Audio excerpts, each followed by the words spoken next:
Og så kører det røde tog. Ja, kontraekspressen. Fremragende højrefodsaflevering af venstrebenet Nikolaj Thomsen. Kusk. Spalvis rykker. 1-0.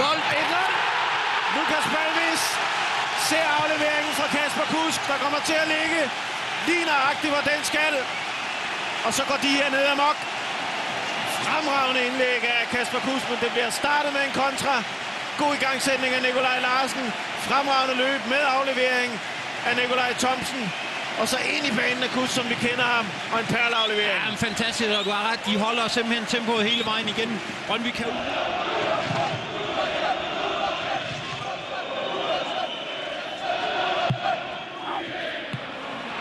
Spalvis! 2-0! Den dumper ned foran fødderne på ham.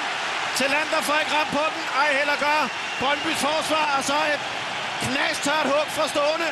Det er selvfølgelig en, der skal være der. Men det er hammersikkert. Ja, han står der jo. Han står der. 2 mål på 3,5 minutter af Litauen. Han står der før nogen af de andre. Vinden driller selvfølgelig Brøndby-spillerne på de her hjørnespark. Ja, det er uheldigt for dem.